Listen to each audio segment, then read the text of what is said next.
Halo Ibu dan Bapak Guru, selamat datang kembali di modul 5 posisi kontrol guru. Kita telah sampai di materi terakhir dalam modul ini, yaitu posisi kontrol guru sebagai manajer. Ini adalah posisi kontrol yang disarankan untuk membimbing murid memiliki sikap disiplin yang positif. Lalu, seperti apa posisi kontrol manajer? Mengapa ini menjadi posisi kontrol yang ideal untuk diterapkan oleh guru dalam berinteraksi dengan murid-muridnya? Mari kita kembali melihat beberapa kisah di materi sebelumnya dengan posisi kontrol guru yang berbeda. Masih ingat dengan kisah Adi yang melempar kertas kepada temannya sehingga mengganggu jalannya pelajaran Pak Tejo? Pak Tejo berperan sebagai penghukum ketika menghadapi perilaku Adi. Sekarang, mari kita lihat situasinya ketika Pak Tejo berperan sebagai manajer. Baik, sekarang silakan kalian baca dulu secara mandiri bacaan di buku halaman 70 sampai 71. Adi, kamu pasti punya alasan melempari bola kertas ke teman-teman kamu saat jam pelajaran. Nanti, selesai jam pelajaran, kita ngobrol ya. Bapak ingin mendengar apa yang membuat kamu melakukan itu. Baik, Pak. Adi, Bisa kasih tahu Bapak alasan kamu tadi? Iseng aja, Pak. Lucu soalnya melihat ekspresi teman-teman. Menyenangkan ya buat Adi. Tapi bagaimana ya kira-kira perasaan teman-teman? Terganggu, Pak. Apa keyakinan kelas kita? Menghargai semua orang? Apakah Adi sudah terlihat seperti itu? Bagaimana agar Adi bisa terlihat seperti itu? Minta maaf kepada teman dan Bapak. Lalu saya juga akan berhenti mengganggu teman saat jam pelajaran, Pak. Apakah Adi punya solusi lain untuk bisa mendapatkan kesenangan namun tetap menghargai orang lain? Bermain bersama teman saat jam istirahat atau jeda antara pelajaran? Kalau Bapak mengadakan bermain peran lagi seperti semester kemarin, bagaimana, Pak? Seru sekali waktu itu. Baik, Bapak hargai usaha Adi untuk memperbaiki diri. Terima kasih juga sarannya ya Adi. Bapak akan coba pertimbangkan.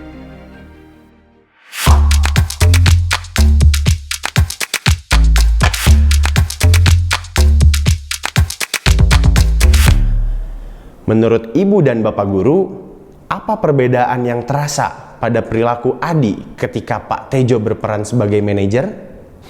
Apakah Ibu dan Bapak Guru pernah mengajak muridnya berdiskusi dan memberikan stimulus pertanyaan seperti yang dilakukan Pak Tejo? Jika iya, selamat! Ibu dan Bapak Guru sudah menerapkan posisi kontrol sebagai manajer di kelas.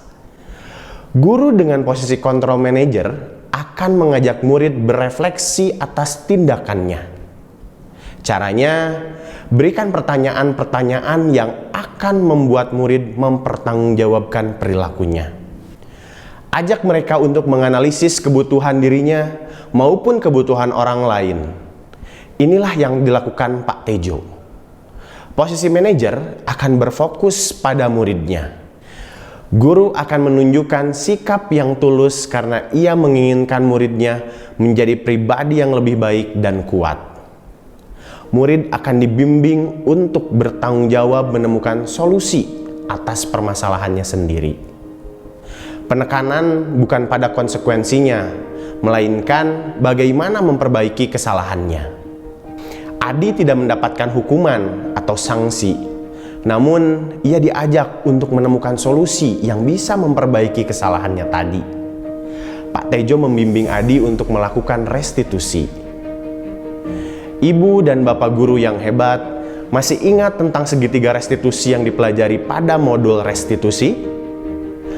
Posisi kontrol manajer akan menggunakan strategi dalam segitiga tersebut untuk membimbing muridnya. Saat Pak Tejo berkata bahwa Adi memiliki alasan ketika melempar kertas, Pak Tejo sedang mempraktikkan sisi 2 dalam segitiga restitusi, yaitu memvalidasi tindakan yang salah. Pak Tejo sedang berusaha memahami kebutuhan dasar apa yang sedang Adi penuhi. Ketika Adi merasa dipahami, ia akan lebih terbuka dan siap untuk diajak diskusi lebih lanjut. Ada kalanya proses diskusi berjalan lebih panjang karena murid kita kesulitan menemukan solusi. Pertanyaan yang diberikan juga lebih banyak membimbing ke arah solusi.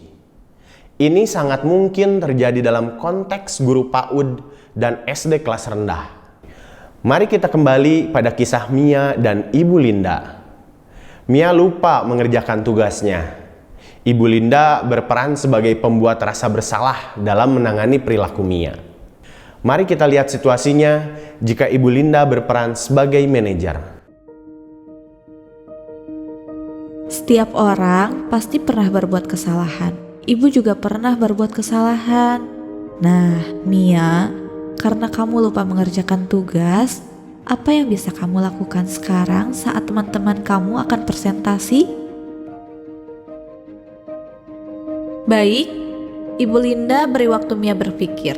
Sekarang Ibu akan mempersilahkan dua anak untuk presentasi. Setelah itu Mia boleh sampaikan kepada Ibu ya. Bagaimana Mia? Sudah kamu pikirkan? Kalau begitu, Mia sekarang coba selesaikan dulu tugasnya, nanti akan tetap dipresentasikan. Ibu Linda meminta Mia tetap tinggal di ruang virtual dan mengajaknya diskusi. Mia, apa keyakinan kita di kelas yang berkaitan dengan tugas? Berkomitmen terhadap tugas, Bu. Bagaimana menurut Mia komitmen kamu pada tugas hari ini? Aku masih belum komitmen, Bu. Soalnya tadi aku nggak bisa presentasi karena lupa mengerjakan tugas. Kira-kira apa yang perlu Mia lakukan agar tidak lupa mengerjakan tugasnya? Tanya sama Mama? Kalau tugas sekolah, tanggung jawabnya Mia atau Mama? Tanggung jawab Mia. Tapi Mia suka lupa, Bu. Apa yang membuat Mia ingat tugas yang Ibu kasih sebelumnya? Soalnya langsung aku kerjain. Kalau tugas membuat bagian ini, kenapa bisa lupa? Soalnya aku selesai kelas langsung nonton. Kalau begitu, apa yang bisa Mia lakukan agar tidak terulang lagi? Langsung dikerjain kalau ada tugas, Bu. Bisa Mia coba? Bisa, Bu. Bagus. Ibu hargai usaha Mia karena mau berusaha ya. Besok Mia akan tetap mempresentasikan tugasnya di depan teman-temannya ya.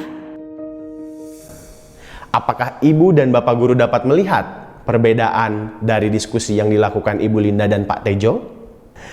Dengan usianya yang masih kelas 3 SD, Mia membutuhkan bimbingan dalam melihat perilakunya dan mencari solusi. Sehingga Ibu Linda perlu memberikan lebih banyak pertanyaan. Bagi guru PAUD, pertanyaan perlu lebih sederhana dan diiringi contoh konkret, sehingga memudahkan anak untuk melakukan refleksi. Seorang manajer juga tidak memisahkan murid dari kelompoknya, seperti meminta murid duduk di belakang atau pojok merenung saat kegiatan berlangsung. Mia tidak dipisahkan dari teman-temannya saat diminta menyelesaikan tugasnya. Bisa saja, pada praktik penerapan disiplin positif, murid belum siap untuk diajak melakukan restitusi atau berdiskusi. Jika begitu, guru perlu pindah peran ke posisi pemantau atau bahkan teman. Namun, perlu tetap diingat, tujuan akhir kita adalah berada dalam posisi control manager. Dengan berperan sebagai manajer, murid akan terbiasa mengevaluasi dan memperbaiki dirinya. Perilaku positif ditunjukkan karena motivasi untuk menjadi diri yang lebih baik dan menjalankan nilai-nilai yang mereka yakini, bukan karena adanya hukuman ataupun imbalan. Murid berada dalam motivasi level 3, yaitu motivasi internal. Sehingga murid kita dapat tumbuh menjadi manusia yang merdeka, mandiri, dan bertanggung jawab. Murid juga akan memiliki konsep diri yang positif dan menghargai diri mereka sendiri. Walaupun berbuat salah, mereka akan paham bahwa itu adalah hal yang manusiawi dan mereka akan menjadikannya sebagai kesempatan untuk memperbaiki diri. Mereka akan memiliki motivasi internal yang kuat untuk mengontrol dirinya sendiri. Sekarang, mari coba renungkan kembali manusia seperti apa yang diharapkan tumbuh dari murid ibu dan bapak guru. Apa yang membuat penerapan posisi control manager dapat membantu murid mencapai tujuannya tersebut? Ibu dan bapak guru yang hebat, mari tanamkan posisi control manager sebagai tujuan akhir kita. Lalu, pikirkan langkah yang perlu dilakukan untuk mencapai tujuan ini. Perubahan apa yang perlu terjadi di kelas? Selamat belajar ibu dan bapak guru hebat. Salam dan bahagia.